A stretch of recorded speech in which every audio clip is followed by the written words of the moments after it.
नमस्कार दोस्तों, स्वागत है आपका इस वीडियो में। जैसे कि होली का अब समापन हो चुके हैं और जिस तरीके से सारे कैंडिडेट का एक ही मैसेजेस आ रहे हैं कि अब और बहाली में कितना समय लगेगा, जो बहाली की प्रक्रिया होंगे एएनएम के उसमें कितना और समय लगेगा और केस की फाइनली सुनवाई कब देखने को मिलेंगे, क्योंकि इस वजह से बहाली की प्रक्रिया रुका हुआ है। और जिस तरीके से एलपीए केस की जो सुनवाई है बहुत जल्द हो जाती है। जैसे कि आप लोगों ने एलपीए फर्स्ट वाले जो केस थे उसको आप लोगों ने देखे थे, लेकिन फिर से जो एलपीए केस किया गया है उनका अभी सुनवाई नहीं हुआ। उसका फाइलिंग 20 मार्च को ही हो चुके थे, लेकिन सुनवाई नहीं हुए हैं। तो सारे कैंडिडेट जानना चाह रहे हैं कि क्या कुछ इसमें होने वाले हैं, कब तक इनकी सुनवाई होंगे। तो हम सारी जानकारी आपको बीटीएससी 10,709 एएनएम के रिगार्डिंग आपको बताने वाले हैं, क्योंकि जो भी कैंडिडेट किसी भी तरीके से बहाली का प्रक्रिया चाह रहे हैं उन सारे कैंडिडेटों को इंतज़ार है कि कब बहाली का प्रोसेस आगे होने वाली है। तो सारी अपडेट हम आपको बताएंगे। और साथ ही बिहार में लगातार वैकेंसी आ रही है, नर्स की, एएनएम की, जीएनएम की सारी बहालियाँ आ रही है। तो आप लोग उसे मिस मत करिए। ये नहीं कि बीटीएससी के चक्कर में नए बहाली जो आ रहे हैं उसको मिस कर जाए, क्योंकि इसमें केस हुआ है, थोड़ा सा समय लगेगा। और केस होने इस तरीके से केस हुआ है कि कुछ कहा नहीं जा सकता है। तो नया जो बहाली आ रहा है उसमें आप लोग अप्लाई ज़रूर करें। जैसे कि टीएमसी की तरफ से अगर हम बात करें तो टीएमसी की तरफ से बिहार में मुजफ्फरपुर में आया है, टाटा मेमोरियल सेंटर की तरफ से बहाली आया है और ये मॉक इंटरव्यू के आधार पर है। उसके रिगार्डिंग हमने आपको लिंक भी प्रोवाइड कर देंगे और बताया भी रखे हैं।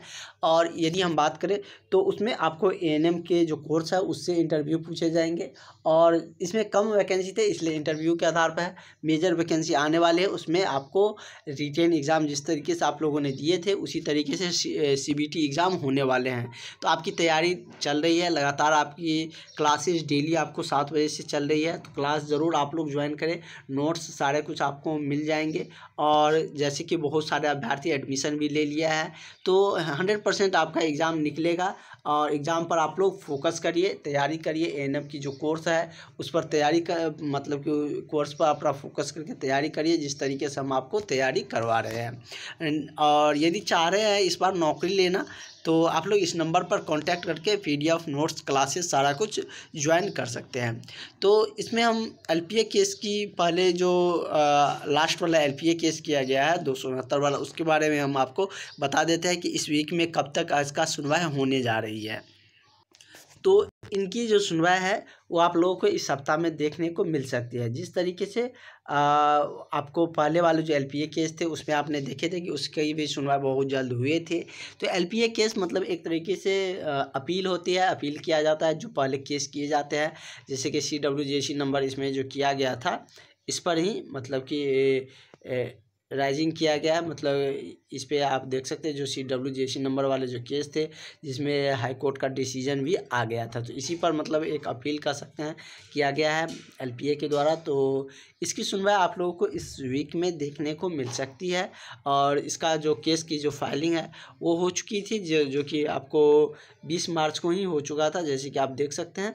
और होली की वजह से जो वर्किंग डे नहीं थे इस वजह से इनकी सुनवाई नहीं हो रही थी। अभी इसका जो सुनवाई का जो डेट था वो भी नहीं मिल रहा था।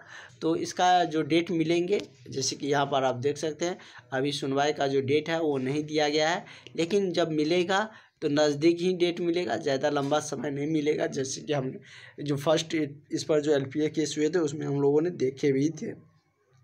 तो आप लोग इस बहाली को लेकर ज़्यादा परेशान नहीं होइए। जो कुछ भी आएगा जानकारियाँ या बहाली का प्रोसेस जिस तरीके से आगे प्रोसीड किए जाएंगे वो सारी जानकारियाँ हम आप तक ज़रूर साझा करेंगे।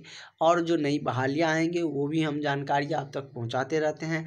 आपकी क्लासेज भी रेगुलर चल रही है, तो आप लोग ज़रूर क्लासेज ज्वाइन कर लीजिए, जिससे कि आपको बेनिफिट हो सके और आप इसका लाभ उठाकर कहीं एएनएम में जॉब ले सके। और भी आगे की जानकारियाँ आपको मिलते रहेंगे। चैनल को सब्सक्राइब करके ज़रूर रख लेते हैं।